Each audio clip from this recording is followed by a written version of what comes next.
Hello brothers and sisters, நம்ம இன்றைக்கி என்ன பார்க்க போகிறோம் பார்த்தீங்கன்னா, சிஎஸ்எஸில் அடுத்த வீடியோ. ஆக்சுவலாக வந்து இதுக்கு முன்னுக்கூட்டி நம்ம அதோட டைப்ஸஸ் எல்லாம் பார்த்துட்டு இருந்தோம். ஸோ இப்போ என்ன பார்க்க போகிறோம்னு பார்த்தீங்கன்னா, ப்ராப்பர்ட்டிஸ் பார்க்க போகிறோம். ஸோ இந்த ப்ராப்பர்ட்டிஸை யூஸ் பண்ணி தான் நான் ஆல்ரெடி உங்களுக்கு சொல்லியிருப்பேன். அந்த ப்ராப்பர்ட்டிஸை யூஸ் பண்ணி தான் வந்துட்டு நமக்கு சிஎஸ்எஸில் டிஃபைன் பண்ண முடியும். ஸோ வந்துட்டு ஒரு கலரையும் வந்துட்டு என்ன மாதிரி இருக்குது அப்படின்றத டிஃபைன் பண்ண முடியும் அப்படின்னு சொல்லியிருக்கேன். ஸோ அதில் ஒரு ஃபஸ்ட்டு ப்ராப்பர்ட்டியை கலர் ப்ராப்பர்ட்டி பார்த்துடலாம். கலர் ப்ராப்பர்ட்டி ரொம்ப ஒரு குட்டி ப்ராப்பர்ட்டி தான். ஸோ ஈஸியாக வந்து ஞாபகம் வச்சுக்கிடலாம். இதுக்கப்புறம் வர்றதில் வந்துட்டு பார்டர், அதுக்கப்புறம் டெக்ஸ்ட்டு, அதுக்கப்புறம் ஃபாண்ட்டு, பேக்ரவுண்ட், ஸோ இந்த மாதிரி ப்ராப்பர்ட்டிஸை தனித்தனியாக பார்த்துட்டு மொத்தமாக சேர்த்து ஒரு மினி ப்ராஜெக்ட் மாதிரி பண்ணி பார்க்கலாம். ஓகேவா? ஓகே. ஸோ கலர் ப்ராப்பர்ட்டி ஷார்ட்டாக தான் இருக்கும். ஸோ டக்குன்னு முடிச்சிடலாம். கலர் ப்ராப்பர்ட்டி வேறு ஒன்றும் இல்லை. நம்ம வந்துட்டு கலருங்கிறத கொடுத்துட்டு கோலன் வச்சு சில ஃபார்மெட்ஸ் இருக்குது. இப்போ வந்துட்டு கீழே கொடுத்துருக்க அந்த 3 ஃபார்மெட். ஸோ அந்த ஃபார்மெட் பேஸில் வந்துட்டு நம்ம வந்துட்டு வேல்யூ கொடுத்தோம்னா நமக்கு அந்த கலர் வந்துட்டு எந்த எலமெண்ட்டில் அப்ளை பண்ணுறோமோ, HTML வந்துட்டு எந்த எலமெண்ட் லைக் H1 அல்லது P அல்லது வந்துட்டு வேறு ஏதோ ஒரு எலமெண்ட் வச்சுக்கோங்க. எந்த எலமெண்ட்னாலும் அந்த எலமெண்ட்டுக்கு அப்ளை பண்ணுறோமோ அந்த கலர் வந்துட்டு அப்ளை ஆகிரும். ஓகேவா? ஸோ இதுதான் வந்துட்டு கலர் ப்ராப்பர்ட்டி. ஸோ இதை நான் எப்படி யூஸ் பண்ணுறதும் யூஸ் பண்ணிக்கிறேன். எந்த மாதிரி பேஸில் அப்ளை பண்ணலாம், கலர் நேமை டைரெக்டாக கொடுக்கலாம் ஒன்று. இன்னொன்று கலர் கோடு கொடுக்கலாம். ஸோ ஹெக்ஸாடெசிமல் வேல்யூன்னு சொல்லுவோம். ஸோ அந்த ஹெக்ஸாடெசிமல் வேல்யூவில் கொடுக்கலாம். ஸோ அதுக்கப்புறம் பார்த்தீங்கன்னா RGB அப்படின்ற வேல்யூ இருக்குல்ல. நம்ம வந்துட்டு நிறைய பேர் ஃபோட்டோஷாப்லாம் எடிட் பண்ணுறீங்கன்னா அவங்களுக்கு தெரிஞ்சிருக்கும் RGBயோட வேல்யூ இது தான். ஸோ 255 ஐ திங்க் அது ரெட்டில் வந்துட்டு டாப் வேல்யூ லைக் ஒயிட்னு நினைக்கிறேன். மூணுமே 255 கொடுத்தோம்னா ஒயிட் வந்துடும். 00ன்னு கொடுத்தோம்னா பிளாக் வரும். சம்திங் ஐ திங்க் மாற்றி சொல்கிறேன்னு தெரியல. ஸோ அந்த மாதிரி வேல்யூஸ் கொடுக்குறது எல்லாமே RGBயில் வந்துடும். ஓகேவா? ஸோ அதோட ரேஞ்சு 0 to 255 வரைக்கும் இருக்குது. ஓகேவா?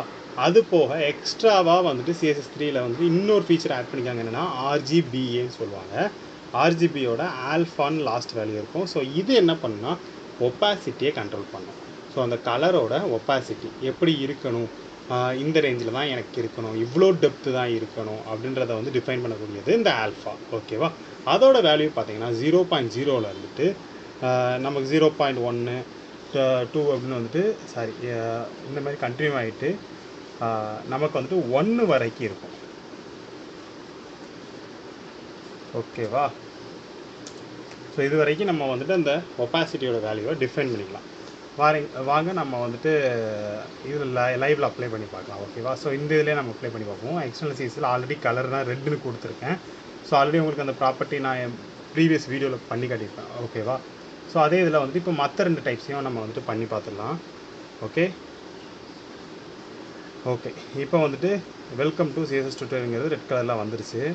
ஸோ நான் வந்துட்டு பிங்கோட கலர் கோட் பார்ப்போம். கலர் கோடு என்னென்னு பார்த்து அதை கொடுத்து பார்ப்போம் work out ஆகான்ட்டு.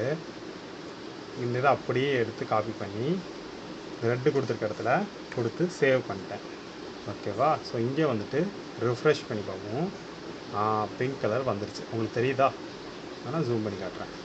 Welcome to CSS tutorial pink கலரில் இருக்குது. ஓகே. வேறு என்னது? RGBயில் பண்ணி பார்ப்போமா? வருது. RGBலாம் வேறு ஏதாவது கலர் சொல்லுங்கள்.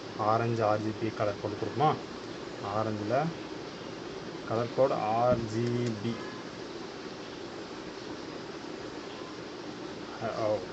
நல்லா இருக்கும். 255 165 0 255 RGB தானே? RGB 255 165 0 சேவ் பண்ணிட்டு வழக்கம் போல் இங்கே வந்துட்டு ரிஃப்ரெஷ் பண்ணி பார்ப்போம் என்ன கலர்ட்டு. ஆரஞ்சு கலர் வந்துருச்சு. ஓகேவா? ஸோ இதுலேயே நம்ம ஆல்ஃபா வேல்யூ ஆட் பண்ணி பார்ப்போமா? ஆல்ஃபா வேல்யூவை எக்ஸ்ட்ரா ஆட் பண்ணி பார்ப்போம். லைக் 0.9 வச்சுக்கிறேன். சேவ் பண்ணுவோம். கொஞ்சம் டிம் ஆகிருக்கன்றதை பார்ப்போம். டிம் ஆகலை. RGBA தானே? அவ்வளோ தெரியலையா? 0.5 கொடுப்போம். இப்போ தெரியுதா நல்ல டிம்மாக இருக்கிறது? அந்த போல்ட்னஸ் இருந்தது. இப்போ நான் அதில் 0.9 வைக்கிறேன். சேவ் பண்ணுறேன். டிஃப்ரென்ஸ் பாருங்கள். இங்கே ரொம்ப லைட்டாக இருக்கா? இப்போ பாருங்கள் டார்க் ஆகிரும். தெரியுதா உங்களுக்கு டிஃப்ரென்ஸ்? அதுதான் மேட்ரு. ஓகேவா? இப்படி தான் ஒப்பாசிட்டியை கூட்டி குறைச்சிக்கலாம். ஸோ இதுதான் கலர் ப்ராப்பர்ட்டி. இதில் எதுவும் டவுட் இருந்ததுன்னா கமெண்டில் லீவ் பண்ணுங்கள். நான் உங்களுக்கு அந்த டவுட்ஸை கிளாரிஃபை பண்ணுறேன். அடுத்த வீடியோவில் பார்க்கலாம். டாட்டா பாய்.